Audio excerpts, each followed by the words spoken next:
हमारे पास भवन, नालियाँ और सड़कें। तो इन नगरों के घर आमतौर पर 1 या 2 मंजिले होते थे। घर के आंगन में चारों ओर कमरे बनाए जाते थे। जो आंगन होता था, आंगन के चारों साइड क्या होते थे? कमरे होते थे, बीच में आंगन होता था। और जो घर होते थे 1 मंजिल के या फिर 2 मंजिल के होते थे। अधिकतर घरों में एक अलग स्नान घर होता था। एक तो विशाल स्नान घर होता था जो एक ही होता था, लेकिन कुछ घरों में जो है अलग से स्नान घर होते थे और कुछ घरों में कुएं भी होते थे। कई नगरों में ढके हुए नाले होते थे। नगर मिले हैं जिनके अंदर ढके हुए नाले थे। इन नालों को सीधी लाइन में बनाया जाता था। लाइन बिल्कुल स्ट्रेट होती थी। हर नाली में हल्की ढलान होती थी ताकि पानी का जो बहाव है वो आसानी से हो सके।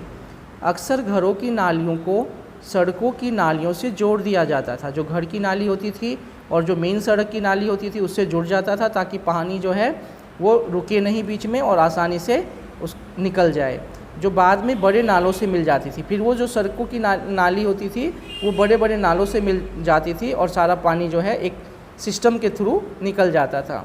नाली के ढके होने के कारण नालियाँ ढकी होती थी। इनमें जगह जगह पर मेन होल बनाए गए थे। उनके साफ़ सफाई के लिए जगह जगह क्या किए गए थे? मेन होल बनाए गए थे ताकि वहाँ से सफाई की जा सके, जिससे इसकी उचित देखभाल एवं सफाई की जा सके। घर, नाले और सड़कों का निर्माण योजनाबद्ध तरीके से किया गया।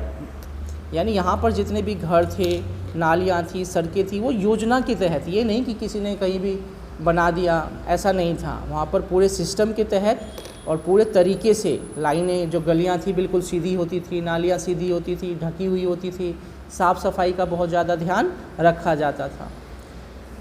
आगे हमारे पास नगरों में रहने वाले लोगों का जीवन। अब लोगों का जीवन कैसा था सिंधु घाटी सभ्यता के? तो नगरों में बड़ी हलचल रहा करती थी।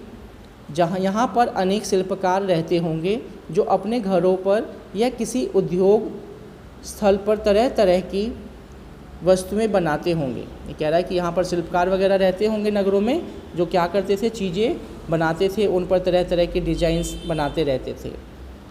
ऐसा भी प्रतीत होता है कि यहाँ के शासक लोग को भेजकर दूर से धातु, यहाँ के जो शासक लोगों को भेजकर दूर से धातु, बहुमूल्य पत्थर और अन्य उपयोगी वस्तुएं मंगवाते थे। जो शासक लोग होते थे बहुत दूर दूर से जो है उपयोगी मूल्यवान चीज़ों को, धातु वगैरह को मंगाया करते थे।